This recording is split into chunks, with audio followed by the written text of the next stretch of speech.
आपके सामने रखूंगा अभी। सबसे पहला जो एक इम्पोर्टेंट फैसला हुआ है, सिलचर से शिलोंग, शिलोंग से सिलचर, हमारे नॉर्थ ईस्टर्न सेक्टर में एक बहुत बड़ा project high speed corridor highway का मेघालय और आसाम को जोड़ता हुआ वो अप्रूव हुआ है। बहुत बड़ा प्रोजेक्ट है, 22,864 करोड़ रुपीस का इसका एस्टिमेटेड कॉस्ट है। 166 किलोमीटर 4 लेन एक्सेस कंट्रोल, बहुत इंपॉर्टेंट। अगर आप इसको मैप पे देखेंगे, आपको पिंक कलर का जो एग्जिस्टिंग हाईवे दिख रहा है, ये हाईवे, और कंपेयर करिए अब आप ब्राउन एंड रेड। यहां पे अगर आप कंपैरिजन करेंगे ब्राउन और रेड, ये red colour is from Shillong to Silchar.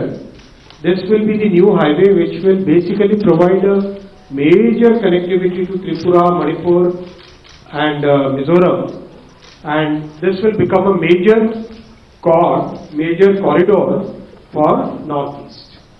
22,864 crore rupees का ये प्रोजेक्ट है, बहुत बड़ा प्रोजेक्ट है। This project will be constructed under hybrid annuity mode.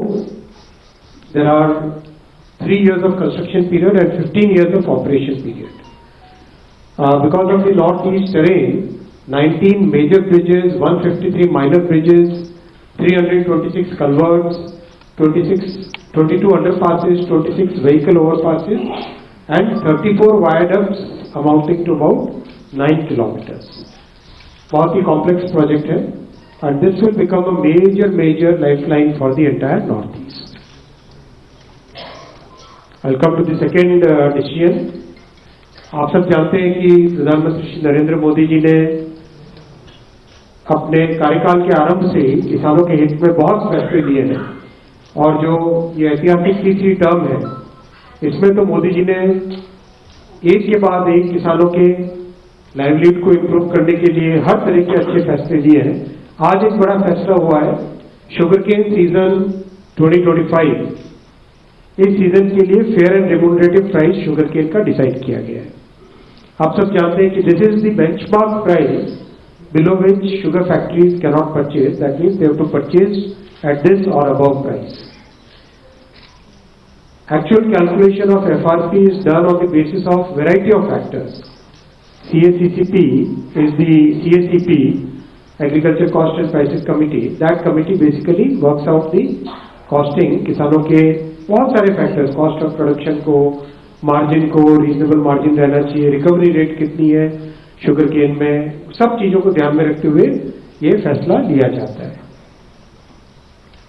आज निर्णय लिया गया है कि fair and remunerative price sugar cane का रहेगा 355 रुपीज पर क्विंटल, और इसके ऊपर 0.1% पे एक एडजस्टमेंट है, और नीचे 0.1% होने पर एक रिकवरी अगर 10.25% से कम होती है तो उसका एक एडजस्टमेंट है। बहुत ही साइंटिफिक फॉर्मूला है। बेसिक तौर पे अगर आप देखें कि जो कॉस्ट है all India weighted average cost of production of sugar cane, वो है 173 रुपीज पर क्विंटल,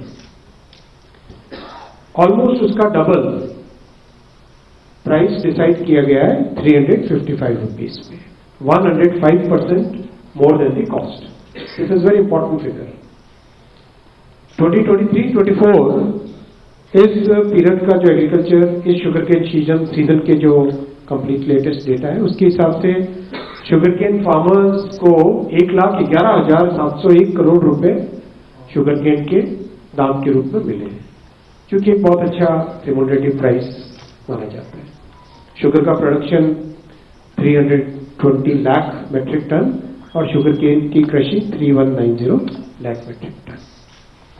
ओवरऑल यूथ और मिडिल क्लास के लिए इंफ्रास्ट्रक्चर, ट्रांसपोर्ट सेक्टर को इंप्रूव करना और series of decisions for farmers welfare, ये सारे फैसले अब तक के ऐतिहासिक तीसरी टर्म में लिए गए हैं। मैं बहुत क्विकली इन दोनों सब्जेक्ट्स, एकदम लिमिटेड इन दोनों सब्जेक्ट्स पे अगर कोई क्वेश्चन हो तो आप पूछिए, केवल इन्हीं दोनों पे। 1.5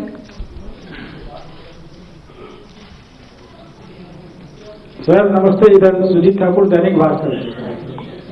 सर देश जिस लेफ्ट में होते थे, राइट में आ गए। सर मैं अभी मौसम है, राइट में रहना पड़ेगा। देश जिस गन्ने के जूस का इंतजार कर रहा है उसके बारे में सब कुछ 22। सर मैं लक्ष्मण CNBC आवाज से। ये किसानों को जो अपने 23-24 में 1,11,701 करोड़ रुपए देने का यहाँ पे पेड किया गया था बताया, तो ये FRP बढ़ाने से और जो शुगर केन का प्रोडक्शन का एस्टिमेट है, तो उससे कितना अतिरिक्त पैसा किसानों को मिलेगा ओवरऑल? इससे ज्यादा ही मिलेगा। 1,11,000 करोड़ 23-24 का डेटा है, इससे ज्यादा ही मिलता है।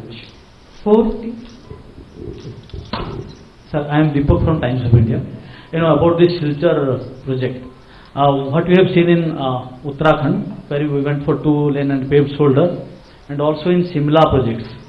Because of hill cutting, you know, there is a major environmental disaster.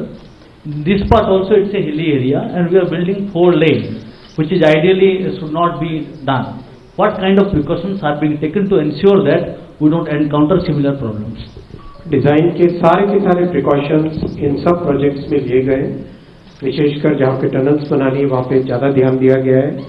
जहाँ पर रोड के हिल के साइड में है वहाँ पर भी बहुत स्लोप स्टेबलाइजेशन वगैरह के सारे प्रिकॉशंस जो साइंटिफिक प्रिकॉशंस है, एनवायरमेंटल प्रिकॉशंस वो पूरे लिए गए। 17. Thank you, ma'am. Mr. Vaishnu, my name is Tripti Nath. I'm an independent journalist. We welcome the affirmative steps that the government has taken with regard to highway connectivity and for farmers' welfare.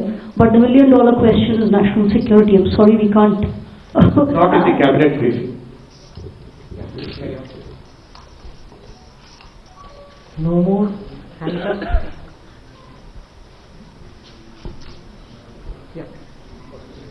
Lady ji, mic. 45. Welcome to this is Vibhuti. My question is specifically about on Odisha issue because you belong from that state. I am from Dhambal. Cabinet का पूछो। ये press conference नहीं है दोस्त, ये cabinet briefing है।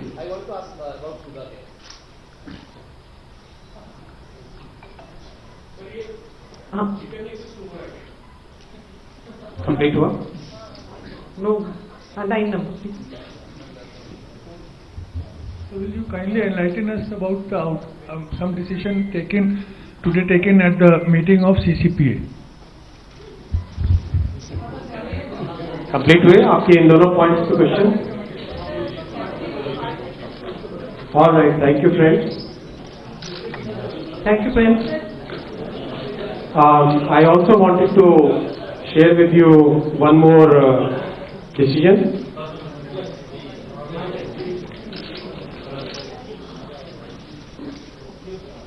साथियों, आप सब जानते हैं कि कांग्रेस की सरकारों ने आज तक जाति जनगणना का विरोध किया है। आजादी की बात की सभी जनगणनाओं में जातियों की जनगणना नहीं की गई।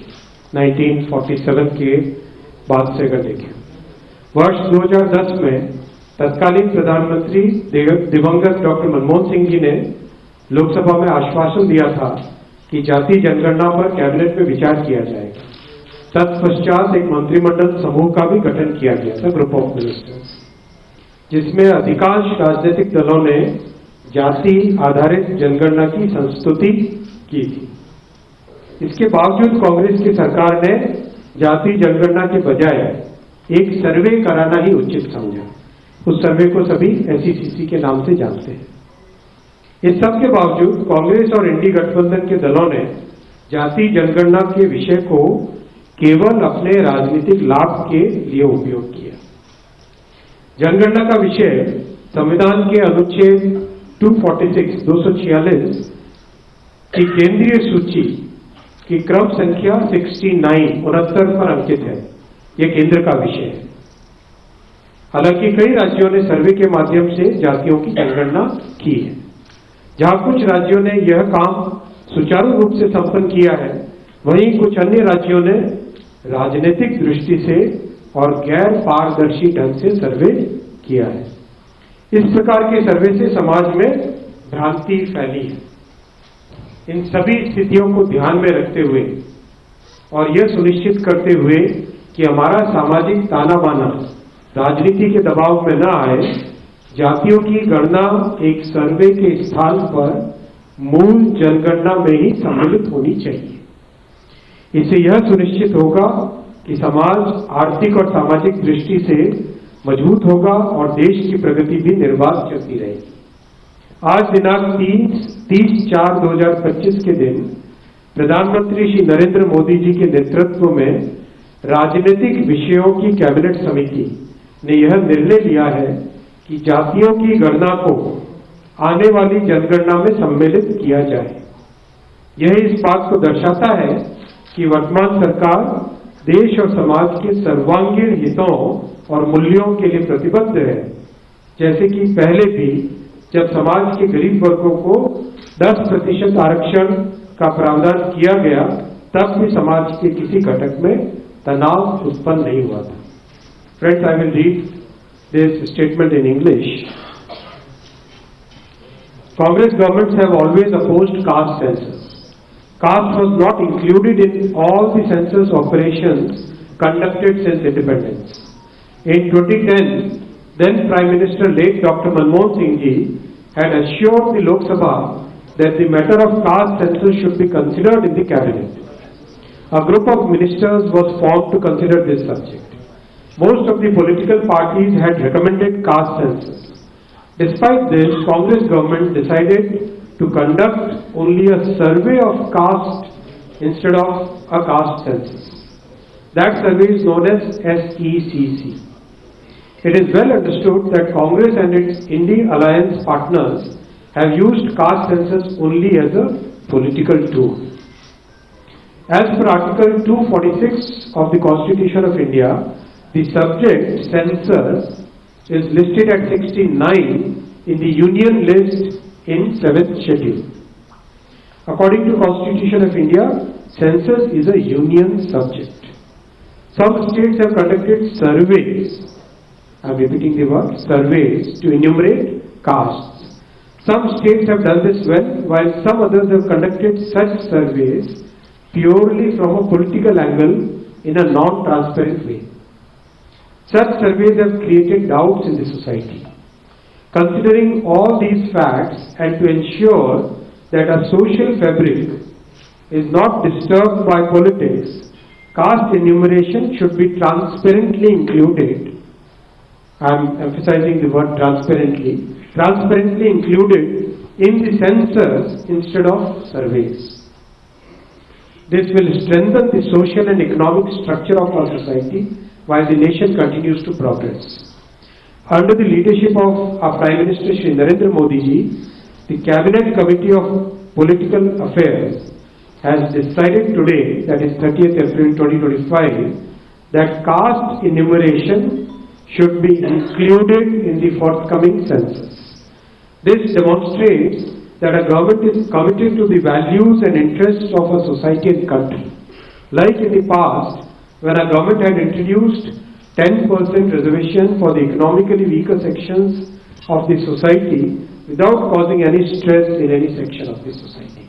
Thank you. So can we take questions on that?